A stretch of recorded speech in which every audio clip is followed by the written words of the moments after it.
अस्सलाम वालेकुम जी। This video is for all दोस्त जो अ, अपने सारे करतूतों को किस्मत पे डाल देते हैं और अपने काम की ज़िम्मेदारी नहीं लेते। बेसिकली किस्मत एक बहुत इंपॉर्टेंट कॉन्सेप्ट है और किस्मत जो है उससे उसकी कोई नफ़ी नहीं कर सकता। लेकिन हमारे यहाँ इस कॉन्सेप्ट को इतना गलत लिया जाता है कि अपनी उल्टी हरकतों को हम किस्मत के ऊपर ब्लेम करने लग जाते हैं। अपने करने के जो काम हैं हम वो नहीं करते और हम कहते हैं किस्मत में नहीं था। जो नहीं करने के काम थे हम वो कर बैठते हैं और फिर हम कहते हैं किस्मत में ऐसा लिखा था। देखिए, किस्मत में जो चीज़ें लिखी हैं वो क्या हो सकती हैं कि आप रोड पे जा रहे हैं, अचानक कोई खंबा गिर गया आपके ऊपर। This was not your choice, this happen to you by default, this is what where luck lies, right. यहाँ पे किस्मत आती है। लेकिन आप जा रहे हो और आप अपना सर दीवार पे मार दें और फिर आप कहें जी किस्मत में लिखा था, मेरे सर पे ये चोट लिखी होनी थी। ये किस्मत नहीं है। मैंने मतलब जिंदगी में जो नाकाम किस्म की मैंने एक मेंटालिटी देखी है ना, वो ये है कि हर चीज़ को किस्मत पे डालते हैं। किस्मत के करने के कामों को अपने ऊपर अपने गले फिट कर लें, ठीक है? और उसमें खुद को कसूरवार ठहराते रहें, या जहाँ पे किस्मत आपकी लग गई है उसमें वहाँ पे खुद क्रेडिट लेते रहें। और जहाँ पर basically you should be responsible, जहाँ पर आपके अमाल जो हैं वो रिस्पॉन्सिबल थे, आपके फैसले रिस्पॉन्सिबल थे, उनको आप किस्मत में डाल दें। अब ये किस्मत का कॉन्सेप्ट क्यों गलत है, इसकी मैं आपको मिसाल यूँ दूँ कि जन्नत और जहन्नुम क्यों है? एक शख्स के हाथों कत्ल होता है, चोरी करता है वो, तो वो कल को कह सकता है रोज़े महशर में कि जी मुझे जहन्नुम में क्यों डाला जा रहा है? मुझे इस गुनाह की सज़ा क्यों दी जा रही है? ये तो मेरी किस्मत में लिखा था और किस्मत तो अल्लाह ने लिखी थी। बेसिकली किस्मत उन चीज़ों का नाम है जिसमें आपका इख्तियार नहीं है, लेकिन कुछ चीज़ें फ़ैसले होते हैं। आपके फ़ैसलों की वजह से ही जन्नत और जहन्नुम है कि सही फ़ैसला करोगे, सही काम करोगे तो जन्नत है, गलत काम करोगे तो जहन्नुम है। So everything blamed to the luck, being blamed to the fate does not work। और हम बतौर कौम भी हमारा एक बहुत बड़ा अलमिया ये है कि हमने किस्मत के करने के कामों को अल्लाह पे छोड़ दिया। कोई भी ज़रूरी काम है उसके लिए हमें फ़ैसला करना है, उसके लिए कोई कदम उठाना है, हम कहते हैं अल्लाह मालिक है, किस्मत में होगा तो हो जाएगा, देखा जाएगा। This is our attitude. और जो लिटरली किस्मत के करने के काम है उनको हम फिर अपने गले फिट कर रहे होते हैं, उनको फिर हम चेंज करने की कोशिश कर रहे होते हैं, विच इज़ एब्सोल्युटली रॉन्ग। तो एक बहुत इंपॉर्टेंट डिस्टिंक्शन ये भी है कि आप ये भी समझ लें कि कौन सी चीज़ें किस्मत की करने की हैं, कौन सी चीज़ें आपके करने की हैं। अपने करने के कामों को किस्मत पे डाल देंगे, क्या बनेगा? कुछ भी नहीं। This is one thing, right. तो अपने करतूतों को किस्मत पे नहीं डाला जाता, अपने फैसलों को किस्मत पे नहीं डाला जाता, अपनी चॉइसेस को किस्मत पे नहीं डाला जाता। दूसरी बात ये कि एक बड़ी खूबसूरत बात है जो मैंने कहीं पढ़ी थी कि किस्मत जो है वो फैसले के लम्हों में अपना जादू दिखाती है। आप बैठे रहें, आप अपना फैसला ही ना करें, आप कोई कोई इस तरह का डिसीजन ही ना लें और फिर आप कहें जी किस्मत में नहीं था। यार आपने फैसला ही नहीं लिया, आप फैसला तो करते हो, वहां भी किस्मत ने अपना एक केमिकल रिएक्शन शो करना था, एक अपना मैजिक शो करना था, that you didn't do, right. अब यहाँ पे एक और इम्पॉर्टेंट चीज़ जो मैं इस बात से जोड़ना चाहता हूँ कि हमारी ज़िंदगी में कोई भी स्टेज होता है, अच्छा है, बुरा है, रिमेंबर आप ज़िम्मेदार हैं उसके।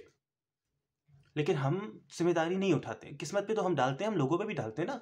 अब मिसाल के तौर पर एक बंदे का दिल टूटा हुआ है और जी मेरे साथ तो उस दोस्त ने धोखा कर दिया, मेरे साथ तो इस बंदे ने मेरे पैसे खा लिए, ये कर लिया, वो कर लिया, मुझे बुरा लग रहा है। तो मैं कैसे कसूरवार हूँ? कसूर तो उसका है। ठीक है। बात ये है कि हम ज़िम्मेदार होने को और कसूरवार होने को 2 मतलब ये 2 अलग चीज़ें, हम इनको एक समझ लेते हैं। एक बंदे ने आपको धोखा दिया, आपकी फीलिंग्स को हर्ट किया, आपको बुरे हालात तक पहुँचा दिया, इसका कसूरवार वो है, इसमें शक नहीं है। ज़िम्मेदार अपनी इस हालत के, इस डिप्रेस्ड हालत के आप हैं। तो not being responsible doesn't mean being at fault. आप अपनी हालत के कसूरवार शायद ना हो, लेकिन इसको तब्दील करने के ज़िम्मेदार आप हैं।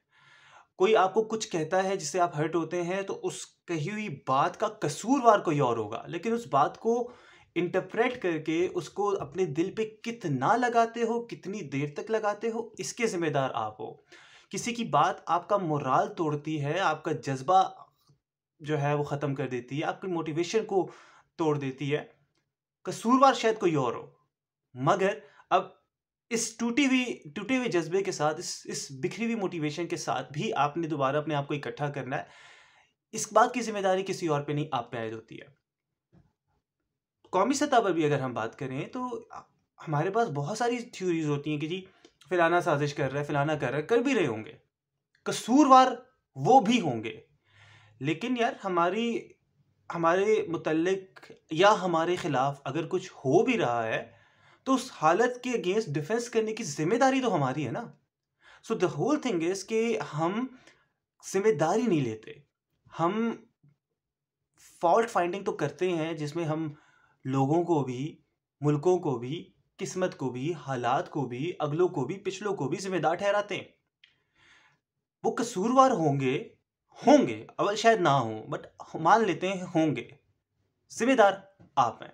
So just change this attitude, थोड़ी सी अपनी अपनी गलती की जिम्मेदारी ले।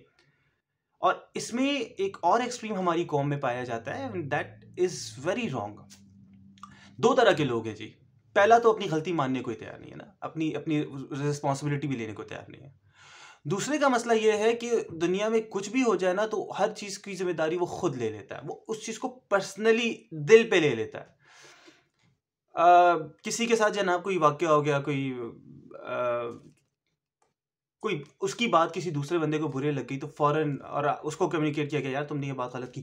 ओ माय गॉड, मैं तो हूँ ही ऐसा, मेरी तो किस्मत ही खराब है, मुझे तो बोलना ही नहीं आता, मैं तो हूँ ही इस मामले में बदकिस्मत एंड ऑल दैट। फिर वही किस्मत पे बात आ गई, या फिर वो खुद पे बात आ गई। So this is also very important कि आप कुछ चीज़ों की जिम्मेदारी ज़रूर लें, but at the same time कायनात में होने वाला हर मसला आपकी वजह से नहीं होता। कायनात में होने वाली हर चीज़ आपकी गलती नहीं होती। कोई आपको आपकी नौकरी की दरख्वास्त को रिजेक्ट कर रहा है, तो वो आपकी नौकरी की दरख्वास्त को रिजेक्ट कर रहा है, वो आपको रिजेक्ट नहीं कर रहा। So there are two extremes. एक तरफ वो कि कोई भी चीज़ अपने ऊपर नहीं लेनी है, और एक वो कि दुनिया में होने वाला हर वाकया अपने साथ मंसूब कर देना है। Stay away from these two things, and hopefully जो भी फेज लाइफ का है, जो भी चैलेंजेस आपको फेस करने पड़ रहे हैं, उसमें बहुत बेहतरी आ जाएगी। एंड नॉट ओनली दैट, मेरे ख्याल में